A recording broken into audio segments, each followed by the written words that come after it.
You're live for sure now. We good. Just making sure. Just making sure. I don't want to waste any more breath than necessary.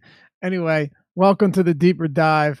I'm Dave Lochran. That fine fella to my right is Adam Shar. And we've got an 8-game basketball slate to break down for you on Monday night. I hope everybody had a great weekend.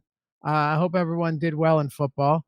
I tell you what, I deposited $200 on Yahoo to enter that 10 max $1 million $250,000 overlay thing and came away with 1,200. So I withdrew my principal, Adam, and kept 1,000 in there. What do you say? Yeah, there you go. I deposited some more money on Yahoo today to play basketball. I love it. I actually heard, and we have no reads for Yahoo today. This is just you and me talking.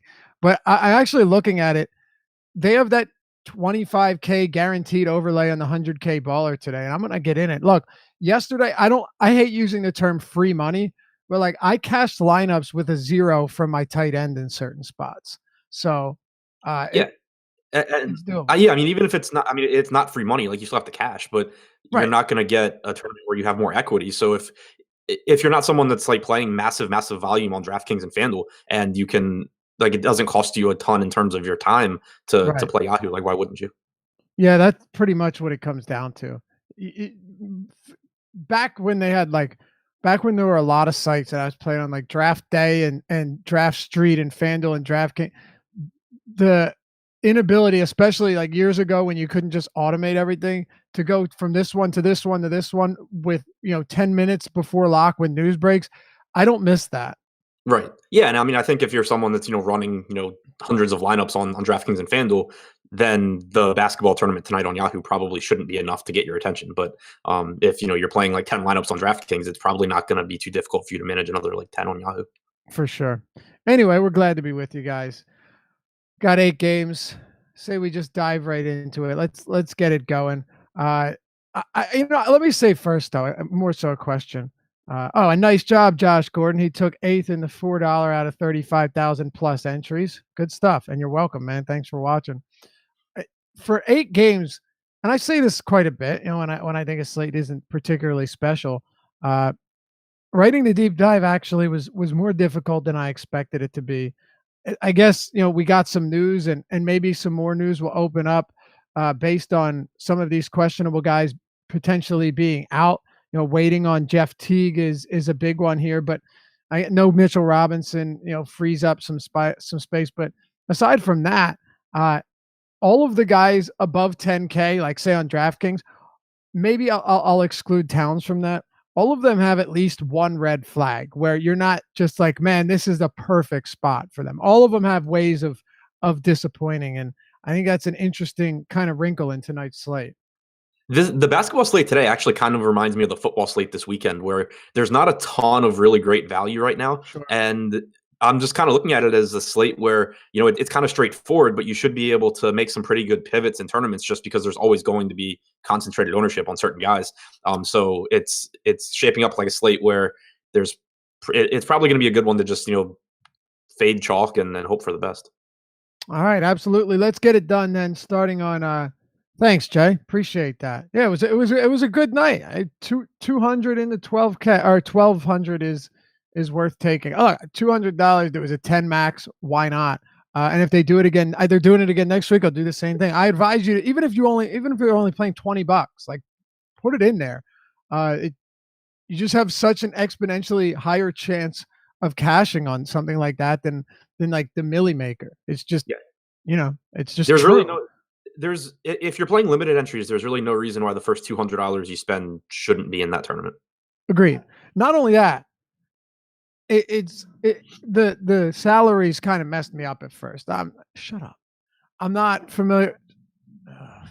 I'm not familiar with the Yahoo pricing, but once you make a lineup or two, it's pretty easy. So anyway, Detroit. Yep. Sorry, we don't have too much time. I don't mean to cut you off, Adam. Let's Detroit and Milwaukee, because I'm sure we'll talk about it more as the week goes on once we start talking football. Anyway, Detroit and Milwaukee.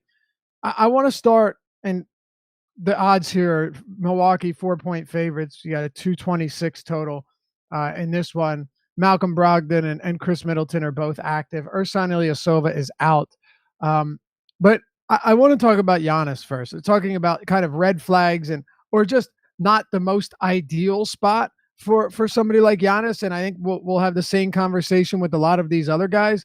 But if you look at him, and I don't like going back and say, oh, against this team, he's done this, this, and this, because I think a lot of times there are factors that we miss when you're just looking at what they've done against the team and not looking through the box scores and see who played and how many minutes. But he's had less than 50 fantasy points in 9 of his last 10 starts against Detroit. And a lot of it has to be because they've limited his rebounds to 7.5 per game, and his scoring. They've clogged up the paint in a lot of spots because they have a big front court and a hulking center in Andre Drummond. What do you make of Giannis today on DraftKings and then on FanDuel? Because FanDuel were a lot more restricted with a pretty shallow small forward position. Yeah, and I mean, I think it makes sense for him to not do that great in the spot. Obviously the ceiling's always there for him, but in addition to having the bigs in the paint, like you said, he has to spend a lot of energy on both ends of the floor. He's being defended by Blake, but then for a lot of the time he's out there defending Blake as well. So it's not like he can, take the LeBron route and just go, hang out on defense and not really do anything and then go play offense in this matchup. So I think that's another thing that, could make it a little bit tougher for him. So it's tough for me to prioritize him over, you mentioned Karl Anthony Towns, who is a lot cheaper on DraftKings at 10K. Even like Russell Westbrook, obviously in a nice spot against Chicago, James Harden, who we'll talk about. It's just tough for me to make Giannis a priority, all the way at the top. Yeah, me too. Again, no, on FanDuel, I think it's a little bit different. We do have guys that we're going to talk about, whether it be Bielitsa or Covington. Maybe you throw Rudy Gay in there, but small forward is not that deep. Right. And Kevin Durant's facing the slowest paced team in the league with a top 6 defense. Paul George's price has come up from where it was a couple games ago.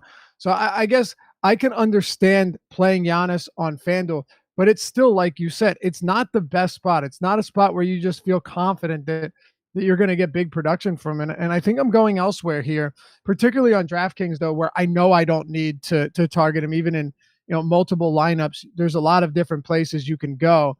But speaking still on the Bucks, what do you make of a guy like Brook Lopez when, last game, Ersan Ilyasova subbed in for him? I don't want to say he was his direct replacement or backup because Milwaukee doesn't really do that, but subbed in for him, I think 2 or 3 times and then out for him. Brook Lopez is a straight 3-point shooter at this point, and Andre Drummond isn't exactly someone that ventures out to the perimeter all that often. I could see this working really well for Lopez or really poorly for Lopez. What do you do with a guy like him with Ersan out tonight? I really like the spot for Brook. It's a matchup against Drummond that he's had success in the past, obviously most of that coming with a different team, but in theory, it's just a spot where he should do well because Blake Griffin will be occupied with Giannis. So you're not going to have Blake and his, athleticism, going out to defend Brook. It's going to be Andre Drummond a lot of the time trying to close out on him, out at the 3-point line. And Drummond, that's just not really what Drummond does defensively. If you go back and watch some of the last game, you'll see, Brook Lopez getting wide open threes because, Giannis or Bledsoe or whoever attacks the rim and then dishes it out to Lopez, and Drummond just can't get out there in time to defend. So it's open looks for Lopez, and he's not someone that relies on rebounding anyway. So the matchup against an excellent rebounder in Andre Drummond doesn't really hurt his value. I think if he gets around 32, 33 minutes here, it's a pretty nice price tag for him in tournaments where I don't expect him to be that popular either. Yeah, I agree. Again, my only concern would be, and I talked about him in the deep dive. So one things I pointed out in today's article is it could go against him. If Drummond is ravaging them down low early to start the game, it could turn it on its head. But in the same breath, like, are you going to trust Thon Maker? They don't really have a backup center that's going to do a much better job than Brook Lopez anyway. Right. Yeah, I mean, there's not really anyone that they can bench Brook Lopez for here that you would expect to have any more success. It's not like they have like John Henson on the team. Right, exactly. And he wasn't getting any minutes anyway, so I guess it doesn't matter. Plus, as a team defensively, they're just very good anyway. Also, I've always been of the belief that Brook Lopez, his bad defense was a product of the team that he was on. By no means is he a good defender, but just because Brook Lopez likes to range out to the 3-point line doesn't mean that that he can't come in and defend the basket. I mean, he's averaging almost 2 blocks a game this year. He's always been a good shot blocker, just not a very good rebounder. You have Yeah. anything else from Milwaukee? Chris Middleton on DraftKings, I think, is still too cheap. I talked about him last slate before he got ruled out, but he's $6,200. Should play around 34 minutes here. He's been shooting really poorly lately, and that's why you haven't seen very many good games out of him. But over the last month, still a 24% usage rate and double-digit assist and rebounding percentages. It's not like anything has changed. It's not like Chris Middleton is just out there, standing in a corner and taking like 6 shots a game. He's still getting the ball on offense. He's still doing a bit of everything, and the price tag is just plummeted. So I like Middleton. Have some interest in Bledsoe and Brogdon as well, but mostly interested in Middleton here. And one other thing to point out on Giannis, you talked about the pricing and roster construction between DraftKings and FanDuel. His price tag on Yahoo at that tournament tonight is the equivalent of $12,200 on DraftKings. He's 24.5% of your salary cap, so it's just completely different there than on the other two sites. Yeah, I think so. For me, it's Brook Lopez is the one guy from this team that I'm interested in. Bledsoe, that price is a little bit restrictive for me.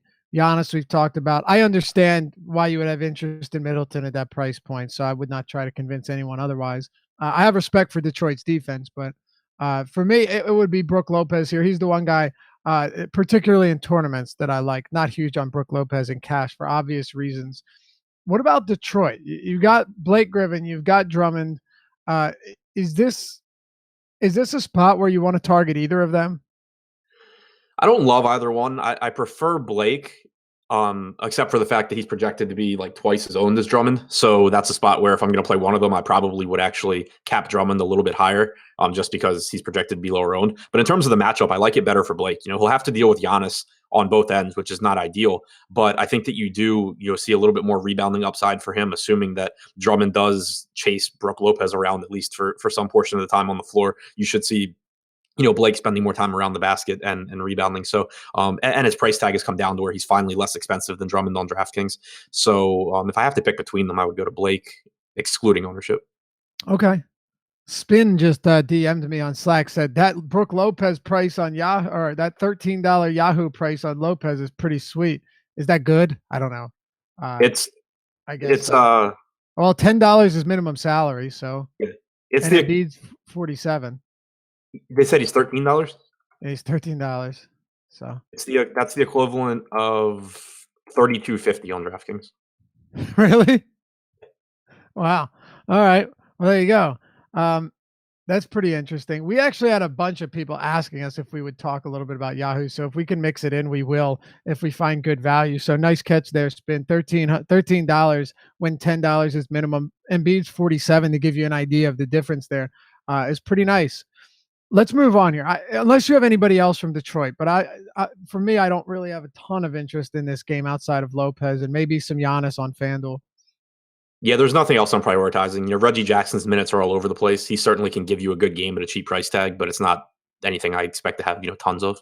No Luke Kennard. I'm kidding. I don't think so. Okay, thank you. Let's talk about the New York Knicks and Phoenix Suns. Pretty fun game here because you've got the Knicks right now favored by 1 point at home. I mean, just two dreadfully bad teams. And one of them's actually, I'm actually surprised that the Knicks are only favored by a point here. I guess, Devin Booker being back certainly has an impact, no question. But the Suns are still a really bad team. 223.5 total. You look at yesterday's game, Adam. Enes Kanter played 36 minutes. Luke Cornett played 9 minutes, all at backup center. And then I think Vonleh got like 3. The rest of the center minutes was like 3. But with Mitchell Robinson out, Kanter played 36 minutes and unsurprisingly gave you a 20-point, 15 rebound double-double in a pretty tough matchup. Now he's got a matchup against DeAndre Ayton and the Suns, who have just hemorrhaged points to opposing centers. Yeah, he's going to be chalk, no question. And yeah, he's on a back-to-back. But we saw Fizdale kind of showed his cards with Mitchell Robinson out. Enes Kanter was clearly the guy. Yeah, and it's a great spot for him. DeAndre Ayton has been awful at stopping guys from getting rebounds. He's awful defensively as well. And Kanter is just a very, very efficient rebounder. So it's a spot where he should have a ton of success. Mitchell Robinson being out should, help to solidify his minutes as well. And he's inexpensive. So, I expect him to be one of the more popular plays on the slate. And I think, for good reason. So the only argument against Cantor is that there are plenty of good center options on the slate, and playing, ownership between them is obviously something that's a pretty good idea in tournaments. But as far as cash games go, and even in tournament lineups, because of the upside, I think Cantor is just pretty clearly one of the best options. He is. Look, he's going to be popular. Is it possible that Cantor busts? Sure, but it's still undeniably a very, very good spot. He's 67 on DraftKings, 7K on FanDuel. And you know what? I'll throw it in there. $20 sounds so strange. $20 on Yahoo. I feel like the only way that Cantor doesn't give you what you need at this price is if Fizdale, again, decides to do something crazy. Where like Vonleh gets the run at the 5 and Mario Hezonja is playing additional minutes, but his role in the rotation is shrinking anyway, right? Like he's seen 11, 12, 13 minutes over his last 3 games. It's not like he's getting a lot of run. It's not like even in a very winnable game at home in front of a home crowd, it's hard to believe that, Luke Cornett is going to play 25 minutes if this game stays close and Mitchell Robinson's out. So it's tough for me to envision many ways. Of course, it's possible, right? But it's tough to envision like realistic ways in which you could expect Cantor not to get the minutes, if that makes sense. Yeah, no, I completely agree. And it's not like it's not like Phoenix is, running like Dragon Bender as the backup 5 or something, someone that would go out there and like space the floor. It's Rashawn Holmes. So right. I'm not really worried about the spot for Cantor. And kind of to further drive the point home, not that we have to convince anyone to play Enes Kanter. You're either going to do it or you're not. But another factor that comes into this is in this specific matchup, he could play 26 minutes and still have 45 fantasy points. Yep. So there's just too much working in his favor for me to be like, nah, fade the chalk there, because there's good chalk, there's bad chalk. To me, Cantor with Mitchell Robinson out, that's the deciding factor, though, for me, Adam. If Robinson was in, I'd have no problem laying off Cantor a little bit. I'd still have some, but Mitchell Robinson being out makes a very big difference. So yeah, I think it helps to solidify his minutes, like you said. Right. Where else are you at here? Because I want you to break down the team in general. There's a bunch to talk about, but I do just want to point out that Tim Hardaway, his usage rate over the first month of the season, we've played exactly 2 months of basketball. His usage rate over the first month was 30%. It's 23.9% over the last month. And Emmanuel Mudiay actually is responsible for a lot of that. His usage is up from 17% to 25%. Kevin Knox, obviously, is a bigger role in the offense. But I do think it's a little bit deceiving only because Tim Hardaway is now playing 35 minutes plus almost every night, and he's still leading the team with 16 field goal attempts per game since the start of December. So I'm not saying he's a lock by any stretch. What I am saying is that while his usage has come down and it's still not something you like to see, his minutes have gone up and he's still attempting a lot of shots every game. So that can be somewhat deceiving depending on the pace of play and how many minutes and so on and so forth. Break down the rest of this Knicks team, Adam, including Noah Vonleh. Yeah, so I mean, Hardaway, obviously, everything you said, the usage has come down. He still plays huge minutes, so he's still fine. I prefer Kevin Knox, though, for a cheaper price tag. He's also going out there playing around 36 minutes a night now since joining the starting lineup, getting up around 15 shots a game, and he's less expensive. So Knox is my second favorite guy on the Knicks behind Enes Kanter, who is far and away my favorite. You have Noah Vonleh, who it's a nice spot for him because Phoenix, again, they're not a good rebounding team. Most of those rebounds will go to Enes Kanter, but if we expect Vonleh to get a few minutes at the 5, in addition to all the time he plays alongside Kanter, he should be in line for a pretty good game in that aspect as well. Plus, it's just a bad Phoenix defense overall. So Vonleh, who actually does have the ability to be a little bit of a playmaker and make some passes, you would expect a higher conversion rate on his potential assists as well. So I think he's fine. I would have him behind Kevin Knox. And then Moutier in tournaments, I think if he's going to be low owned, he certainly has upside, but the price tag has gotten to a point where you actually need him to, have a good game in his 30 minutes and be productive to really pay it off. And Trey Burke being back, Burke only played 12 minutes last game, and they were essentially at the expense or the backup to Tim Hardaway. But as we've seen all season long, this Knicks rotation can go a million different ways, and what happened last game does not necessarily indicate what's going to happen tonight. So Burke being back does just make it a riskier spot for media. It does, very much so. I'll tell you what, though, I differ from you in one spot. I actually, and as I was doing my preliminary research, I didn't feel this way, but when I came to the end of researching and breaking down the Knicks, I actually like Vonleh second to Cantor, only because I think you're actually getting more consistency out of him. I guess I wouldn't say he's totally consistent, but the one thing I do like about him is that peripheral stats have been very solid. As you mentioned, as a facilitator, he has not been bad at all. He's rebounding really well, and I guess the more minutes he plays alongside Cantor won't help him rebounding. But with Knox, first of all, on FanDuel, where Knox and Vonleh are both power forward eligible, I don't know where you're at here, but I have Vonleh as a significantly better play at $1,400 less. I think $6,900 for Knox is too expensive. Yeah, where Vonleh is a lot less on FanDuel, I agree. On DraftKings, it's a $200 price difference, and I have them very close. I have Knox projected for a little less than 2 more raw points. Okay. Yeah, for me, Cantor, Knox, or Cantor, and then Vonleh, Knox on DraftKings are, as you mentioned, almost identical, but definitely Vonleh over Knox on FanDuel. And then Hardaway is just in there as a tournament play who once in a while goes off and still playing 35 plus in close games, still taking, upwards of 18, 19 shots a game. You can still get the numbers even though his usage has declined a bit because the minutes are increasing as well. Talk to me about the Phoenix Suns now that Devin Booker's back in the mix. 42 minutes in that first game back, at least according to the Popcorn Machine, which has been wrong. But yeah, I noticed Popcorn Machine was wrong twice today when I was looking at it. Yeah. Robert Covington and who else? Yeah, Covington. I can't remember the second one, but it was oh God, who was? Go ahead. I'll get. Oh, you know who it was? It was Justin Jackson of the Kings. Okay.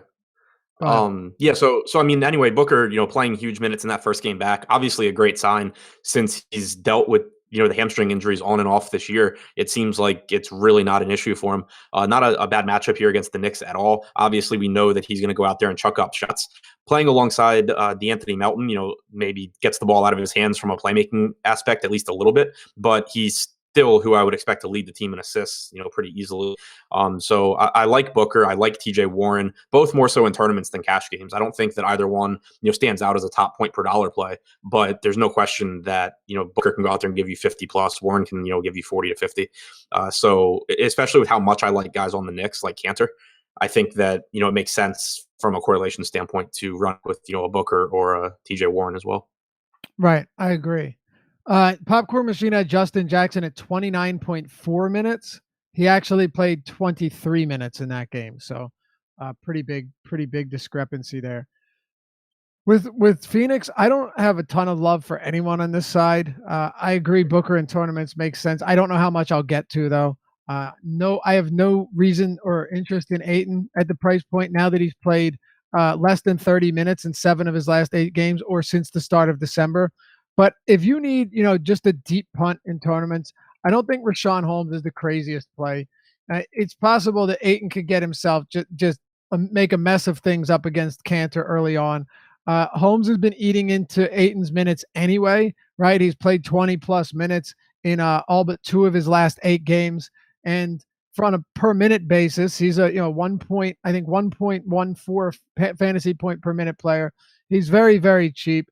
$4,000. Now that's assuming value doesn't open up and you just need a last man in. But if Holmes does happen to play 24, 25 minutes here, he's very capable of churning out 28, 30 fantasy points or so. We've seen him do it. Let's see, 1, 2, 3, 4, 5 times 27 plus over his last 10 games. So it is there. It's just not necessarily consistent. Anything else here?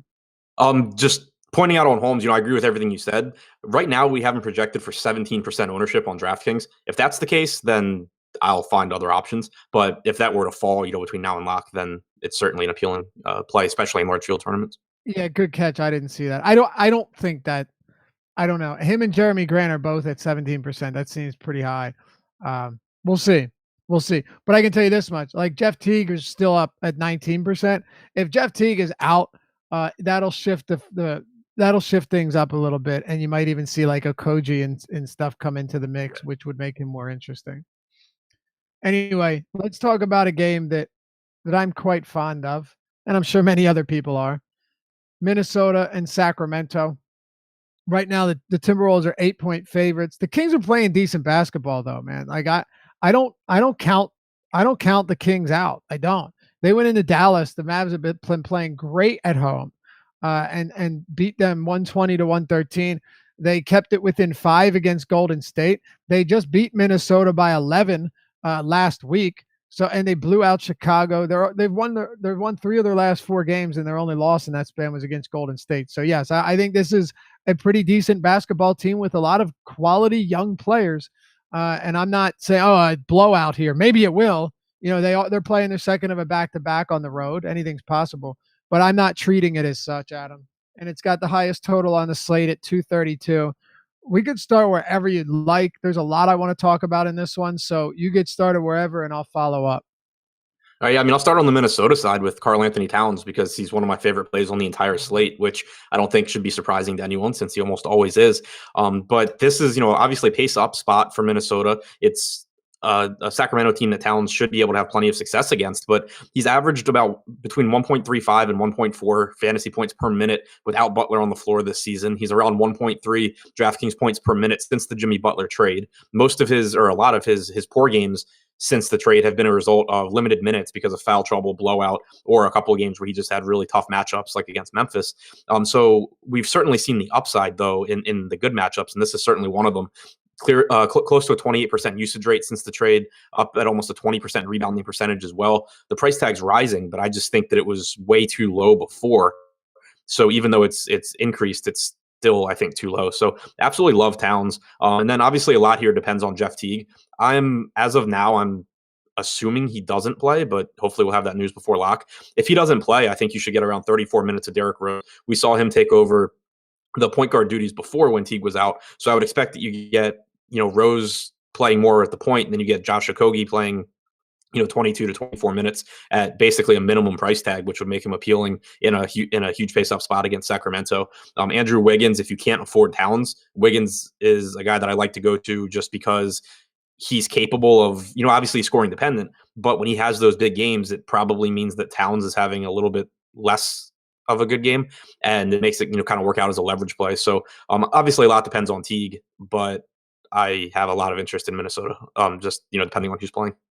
Yeah, I'll second everything you said on Towns. Look, again, if you're taking the top flight guys, Giannis, this spot could end poorly. Westbrook, this could be a massive blowout, and it's one where I have some serious concerns. The Thunder, well, I'll get to that in a second. Harden, Utah's playing the third best defense in the league, third best defensive rating in the league since the start of this month. They've improved dramatically over the past 30 days or less or more. They've been very much better defensively. Joel Embiid's second of a back-to-back on the road after playing only 29 minutes, but still you're traveling to San Antonio, and Jimmy Butler's back in the mix. Towns the one guy that stands out to me as someone that kind of just has the clear path to having a huge game here. I'm with you. I really like him a lot. He's excelled in 2 games against Sacramento this season. I like him. And then if Teague is out, if Teague played, I actually had some interest in him. I don't know if you've been paying attention, Adam. I'm sure you have, but his assist totals and potential assist numbers have been through the roof lately. He's got now has a 38% usage or assist rate on the year. So while he's not a high usage guy, on DraftKings, he's always interesting because he has that big time. He has the point assist double upside that we've seen, quite a bit lately. But if he's out, Derrick Rose makes for a very easy play here. He's already playing 30 plus minutes a night. Hell, 33 plus minutes in 3 of his last 4. He has the second highest usage rate behind only Karl Anthony Towns. And his assist rate is sure to climb if Jeff Teague is off the court. So yeah, Derrick Rose to me. Aside from that, uh, I'm willing to look at a Covington just because small forward on FanDuel is so gross and he's cheap, but I can't say I'm supremely confident. And I have to wonder if that knee is still bothering him a little bit. It seems like the downtrend in production and the knee injury coincide. So just throwing that out there, but it is something I have a little bit of issue with. You might not have a choice but to play him in some spots on FanDuel because it's such a bad position.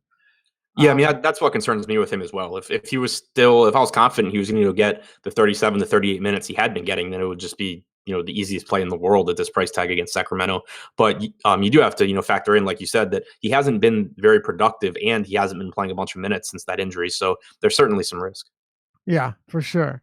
It's kind of just the lesser of two evils when you're putting him up against someone else. On the other hand, though, Bielitsa is 5,200 on FanDuel. On DraftKings, he is 5,400. And now you've got Noah Shumpert. We can talk about who this all influences in a minute. We'll talk about Bogdanovich, who certainly benefits from that and started last game. And no Marvin Bagley.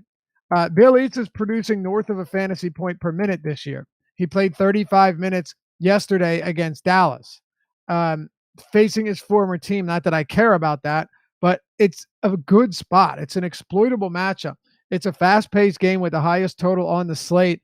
And Bielitsa is one of those guys who, when you look at his rates, he's giving you quality numbers across the board. Nothing spectacular, but he's producing enough each night to get it done. Those price points to me are just way too cheap. And I think, Adam, you could say the very same thing for Bogdanovich, who, across the board has been impressive. You're looking at his last, since the start of December, he's averaging 9.1 potential assists, 6.8 rebound chances, 12.8 field goal attempts per game. Those are the type of guys that really give you a collectively strong output. Don't need to have monster numbers in any one category because he is getting some ball handling responsibilities. He can play multiple positions, and Iman Shumpert's already been ruled out. So those two guys to me are very interesting and both underpriced. Talk to me about Sacramento. Yeah, I mean, I completely agree. And on top of Shumpert, Marvin Bagley also injured, which has a positive. Oh, okay, I didn't hear you, but That's okay. obviously has a positive benefit on Bielitsa, since the only reason, or the primary reason, Bielitsa started losing minutes in the first place was the ownership mandate to play Bagley more. Right. So now you go from having Marvin Bagley as the direct backup to like a Troy Williams or a Justin Jackson. There's no reason to take Bielitsa off the floor unless he's just playing absolutely awful. And normally he doesn't. He produces about a fantasy point per minute on average, and there's no reason to think that he doesn't play, at least 30 minutes here, if not more. So I think the price tag, I agree with you. Price tag is just way too cheap on him. Bogdanovich, as well, about a point per minute guy, should play north of 30 minutes in a reasonable spot here. And I like that neither of those guys are scoring dependent. Bielitsa gets some rebounds. Exactly. Bogdanovich, like you said, he rebounds and he picks up assists. So it's not like you're depending on either of these guys, to put the ball in the basket. Which leads to Buddy Hield, who I think is also a very good play, though he is more scoring dependent. Obviously, if he's shooting poorly, then things can go south. But he should play mid, 34 to 36 minutes here with Shumpert out, and he's another point per minute guy. So I think there's a lot to like here on Sacramento, and that's without even getting to the really high upside guys in Fox and Cauley-Stein, who I think are worse point per dollar plays than everyone we talked about, but who certainly have plenty of upside on their own. Absolutely agree. Yeah, just the well-roundedness of the way these guys play, and they're super cheap. Two things here. I swear Milwaukee's been worse at reporting these inactives and injuries than the Timberwolves lately. Malcolm Brogdon is now ruled out. So after literally being ruled in, he has been ruled out. So do with that as you please. I don't think it makes a ton of difference with Middleton and Bledsoe and Giannis active, though, Adam. No, it would be totally different if Middleton's ruled out as well. Right, no question. But at this rate, I don't think I'm gonna take. I mean, if you want to take shots at like Pat Connaughton, fine. But I don't think you need to do that. Yeah, there's just so many bodies there that can soak up minutes with George Hill there now too. Exactly, George Hill, Tony Snell, who started in Middleton's place. Sterling Brown. Sterling Brown, it's too much. There's too much, and the minutes can go anywhere whenever they damn well please. So I'm fine ignoring that. Plus, it's not a stellar matchup anyway. But yeah, with Sacramento. Oh, did you mention Cauley Stein? I said that he had upside, but that he's less of a priority than the other guys we talked about. Okay, well, that's basically what I was going to say as well. I'll just add this that on DraftKings, if you wanted to get some Cantor or and Cauley Stein or Towns and Cauley Stein lineups and Cantor fade lineups, I don't think it's a crazy idea just because Cauley Stein's minutes have been very consistent in close games and he's a pretty solid player, but right, not a priority. All right, let's keep it moving. We've got Utah and Houston. Utah had the third best defensive rating since the start of December, Adam. They definitely have improved in this area recently, as they should have. But Houston, amazingly, this is a pace up spot for Utah. Or I'm sorry, pace down spot for Utah and pace up spot for Houston. Who would have thought?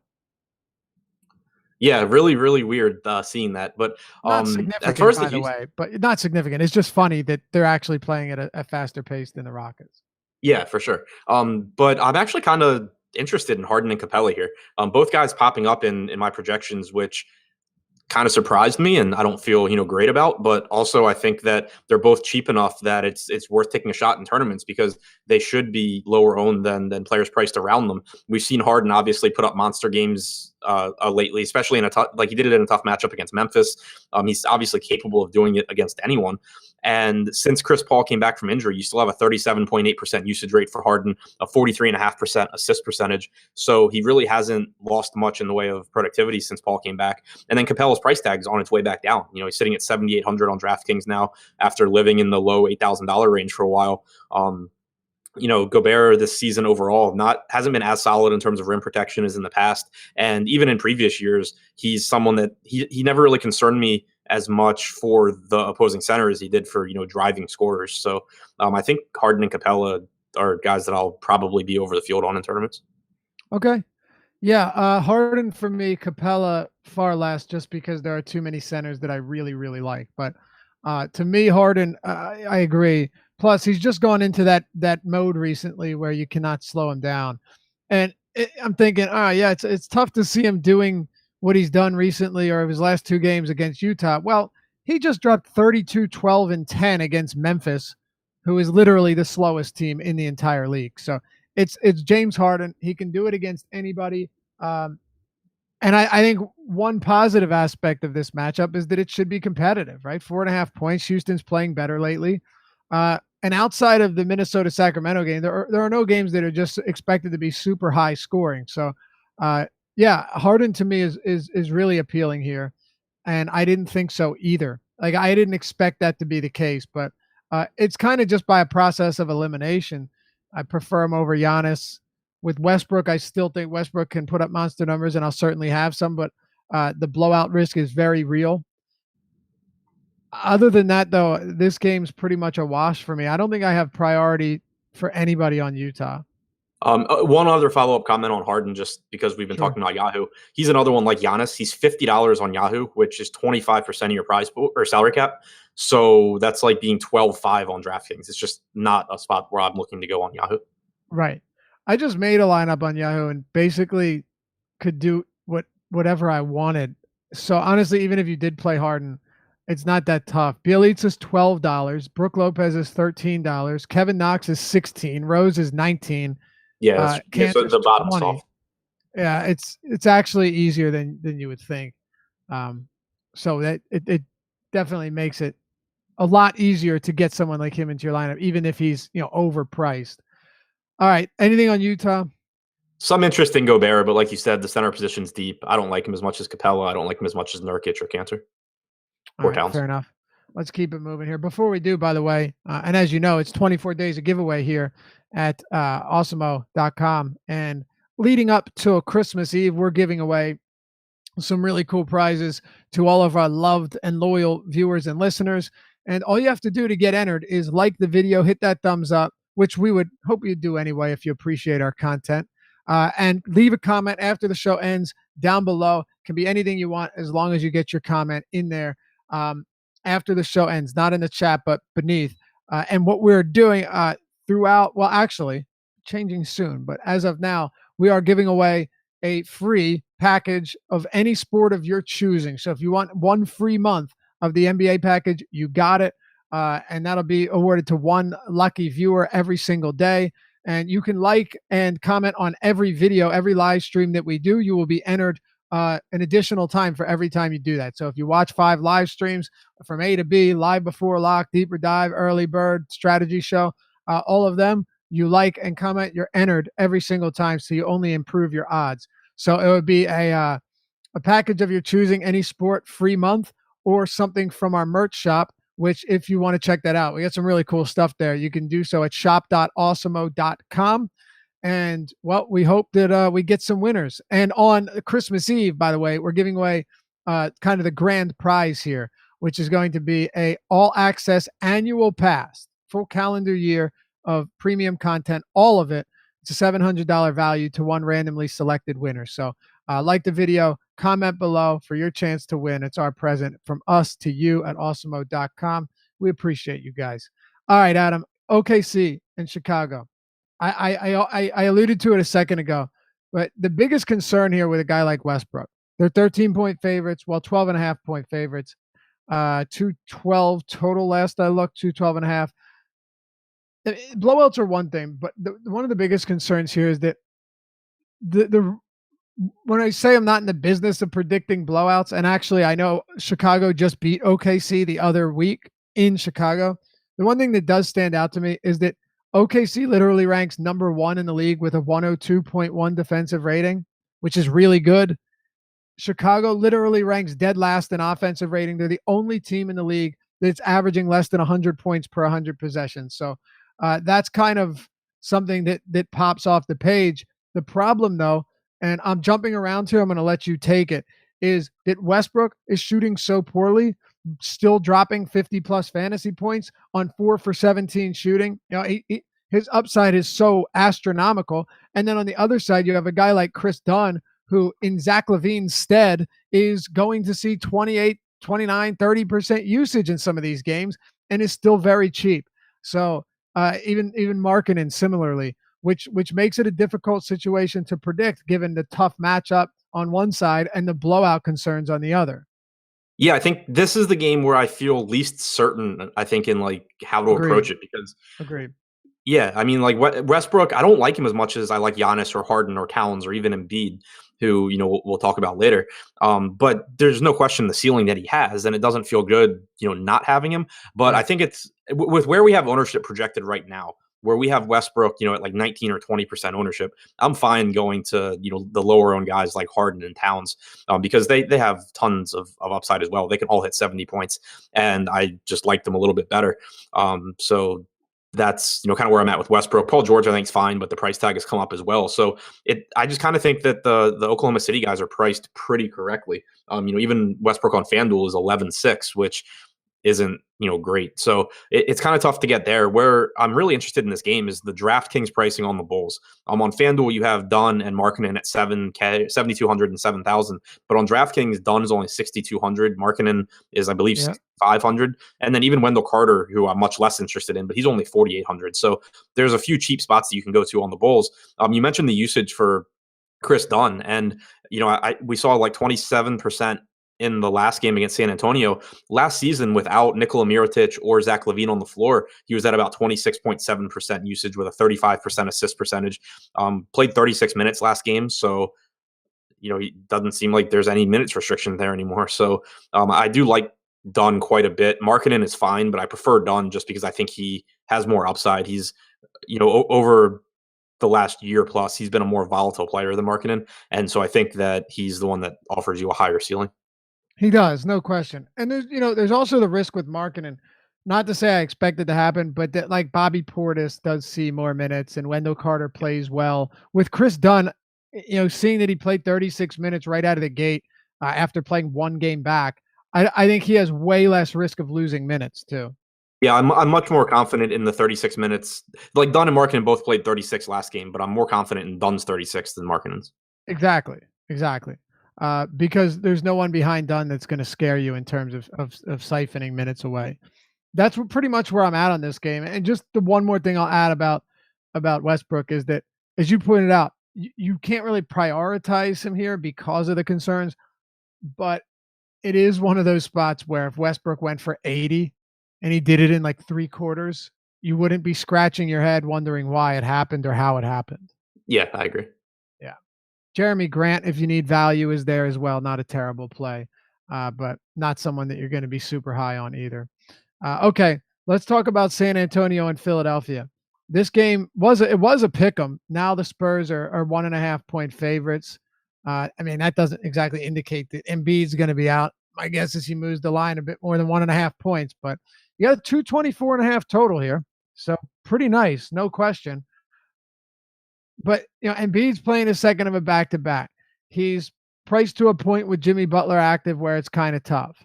And Jimmy Butler, I mean, do you really love Butler here? I like this spot for Simmons because Pop has done a lot to take opposing teams' top players out of the game, which could open things up for Ben. But how do you get to that price? The one guy in this game I actually have legitimate interest in, and I think will go vastly overlooked, is going to be one DeMar DeRozan. We often reference how these ball dominant shoot first guards have murdered the Sixers all season. DeRozan's had some monster games against this Sixers team. Jimmy Butler hasn't exactly locked anyone down defensively since coming here. And in close games, DeRozan's playing 38, 40 minutes, getting upwards of 20-plus shots, and his last 3 games have been dreadful. So he is a guy that I absolutely have tournament interest in today, and my expectations are that he goes pretty overlooked across the board. What are you doing with this game? Echoing everything you said, I love DeRozan here. 8,100. We haven't talked, by the way. We have Yeah. not even talked. And normally I don't like DeRozan, but Neither do I. 8,100 with forward eligibility on DraftKings, it's just so easy to get him in the lineups. Yeah. And we only have him projected for about 13% ownership right now, which I think is too low. So DeRozan's clearly Came my down to favorite play. 9%, unless it updated and I missed it. I have him at 9%. I updated it a minute ago. Oh, okay, it did. Okay, so he actually came up. Yeah, he did. Sorry, go ahead. Yeah, so I mean, leading the team in usage and assist percentage over the last month at 31.5 and 28.5%, should play between 36 and 38 minutes, assuming a competitive game. There's really just nothing for me not to like about DeRozan. And I think it's worth pointing out, though, not like LaMarcus Aldridge is basically the same price as DeRozan, and I like DeRozan more. But with Aldridge currently projected for 2% ownership, that's a spot where, I mean, that can win you a tournament pretty easily if you happen to get, one of those 50-point LaMarcus Aldridge games at sub 5% ownership. Sure. I'm going to have a lot more DeRozan than Aldridge, though. I can tell you that right now. Yeah, I agree. I will too. That's just where I'm at. And his upside, I mean, he has the 60-plus fantasy point upside that we've seen on multiple occasions this season alone. So I really like this spot for him. I expect myself to go there quite a bit, whether it be on DraftKings or on even on Yahoo. I don't have an issue with this price. On FanDuel, it's a lot different though, because you mentioned it, and I actually mentioned this too in today's article. I actually wrote him up at small forward because I just think he's so much more valuable there on DraftKings than he is anywhere else. Yeah, and on Yahoo he's really valuable because they have a ton of the shooting guard options that normally you can count on DraftKings and FanDuel as point guards. So shooting guard doesn't have like a Devin Booker around him or anything like that. It's kind of like DeRozan just by himself. Yep, absolutely. Anything else on this game though? No, I don't think so. Yeah, I can't. I don't think I have anything else either. All right, let's move on then. Portland and the LA Clippers. Right now, the Portland Trailblazers 1.5 point road dogs here. 217.5 total. Let's start with Portland. Let's start with Portland. Tell me where you're at in the Blazers. I like Yusuf Nurkic a lot, which shouldn't be surprising. I expect him to play Damian Dotson out for the Knicks, by the way. I expect Nurkic, to play 30 to 32 minutes here, assuming he stays out of foul trouble. And it's just a spot that I expect him to have success because he should be dealing with Marcin Gortat and then an undersized Montrezl Harrell, where Nurkic should be able to do work on the boards and offensively against him. He's faced the Clippers twice this year, 15 minutes in a game where I believe he got hurt, 23 minutes in a game where he fouled out, but he still scored 1.5 fantasy points per minute in that game. So finished with 36 points, which doesn't seem great, but when you factor in that he played 23 minutes, that's pretty good production. For the season, he's been averaging 1.3 DraftKings points per minute.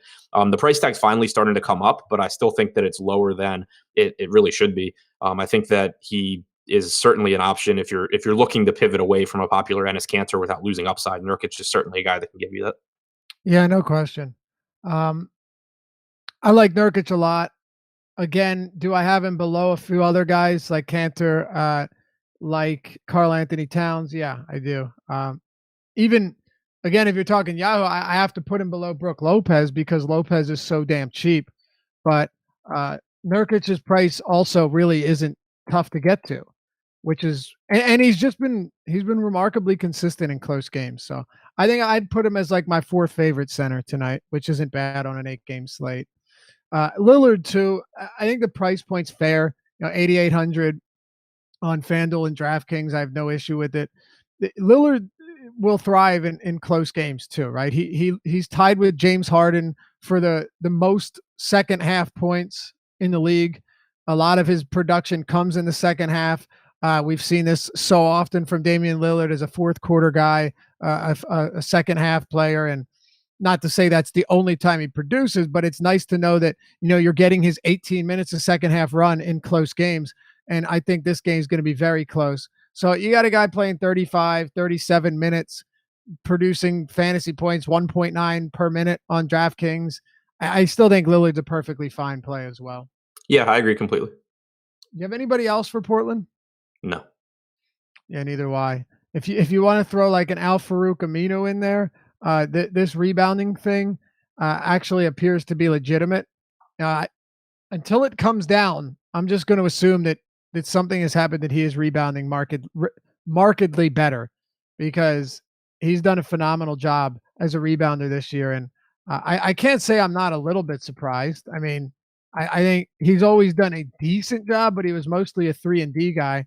But his rebounding rate this year is at 14%. I guess, you know what? I guess it's pretty much in line with his averages over the past couple seasons, which surprises me. I thought it would be a lot higher. So I stand corrected. Anyway, he's rebounding enough and getting up enough threes each night to warrant consideration if you need a cheap guy. But that's about it. Anything else, or not anything else? Let's talk about the Clippers. I'll tell you, Adam, I had a tough time really getting any interest with these guys at their price points, which I don't think are wild, but I don't love them. And I don't love the matchup, and I don't love their ceilings. I'm sure we'll talk about Montrezl Harrell, but other than that, I don't know, man. It's tough for me to get there with a lot of these guys. Maybe you have a different opinion. Yeah, I mean, I have interest in Harris, Gallinari, and to a lesser extent Harrell, but I'm with you in that the price tags, I think maybe are a little bit cheap, but they're not egregious. And like when you look at DraftKings pricing, where there are so many guys that are clearly underpriced, it makes it so it's tough to prioritize these guys. 7,200 for Tobias Harris is a nice price tag, but 8,100 for DeMar DeRozan I think is clearly better.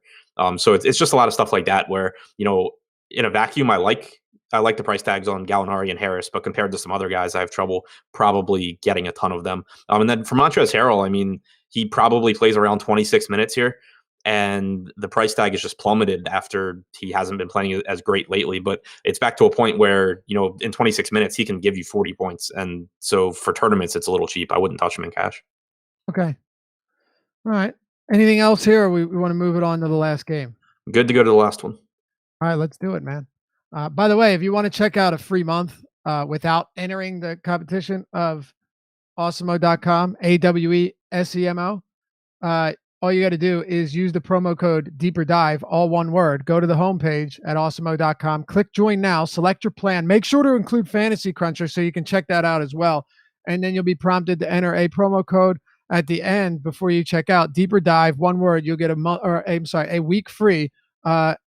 Don't have to pay anything. You can test everything out before you purchase anything, and it's a nice way to go about things. So Deeper Dive, one word. If you want to check out Adam's article, my article, the projections, the ownership projections, obviously Awesemo, Alex Baker himself, lineup builder, his rankings, and so much more. Deeper Dive, one word. You got it. All right, Golden State, Memphis. We'll close it out here, Adam, and hand it over to the Live Before Lock boys. Golden State by 11 points here. They're 11-point home favorites at the Oracle. or actually I'm seeing 10.5, 10.5, 11, depending on where you're looking.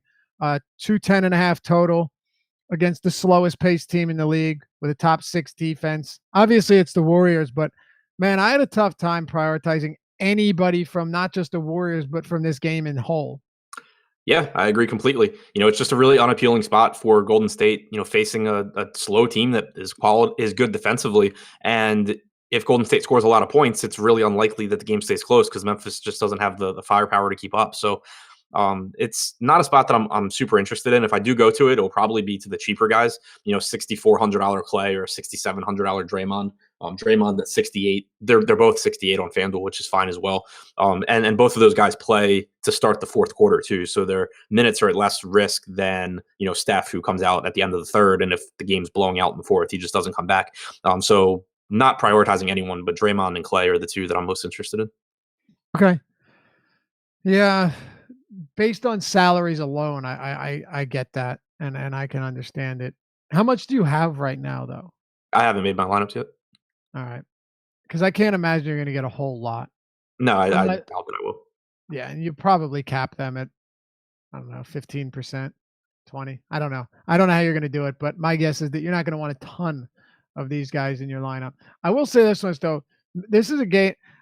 I say it all the time, but there's just so many teams that are playing above their heads or aren't good, but they'll face Golden State in Golden State, and it's kind of like their championship, their finals. And we see it just so often where they play them very close up until the end, where Golden State gets plenty of separation and then runs away with it. But Memphis has played them very close in the past. They have quality players in Marc Gasol and Mike Conley, Jaren Jackson, if he can stay out of foul trouble, and some good role players. So I wouldn't be surprised to see this game stay very close. That's the blowout here is not my concern. My concern is just the pace of this game with a 210 total, and nobody's price points like Curry and KD not really having price points that are super low. And for that reason, it takes me off of them. And as far as the ownership goes, and it'll change once I update for projections and stuff. But I have Draymond at 20 and Clay at about 50, at about 15. Okay, yeah, that's what I was expecting. Caps, not exposure. Right. And I don't even know if they'll hit that. Right, exactly. Memphis, anything? No, not really. If you're going to like Steph or Durant, then run it back probably with like a Mike Conley. But with Kyle Anderson in and soaking up 30 minutes there's just not really a lot that appeals to me. All right, that'll do it for us. Look at that, making good time here. Before we go, I asked you a couple 1v1s. Ready? We're not giving out our top positions here. We do that for our premium subs. And again, you check us out for free. Chris Dunn or Derrick Rose if Teague is out? I know, right? I think I have Dunn. Okay. I'm trying to look now. All right. Karl Anthony Towns or Harden? Towns. Yeah. Okay. I had one more good one here. Hold on. Where is it? I was gonna say DeRozan or Aldridge, but for me it's clearly DeRozan, and I think we made that decision. Right? Yeah. Yep. All right, and then the last one, Bjelica or Covington? Bjelica. Pretty easily. Okay.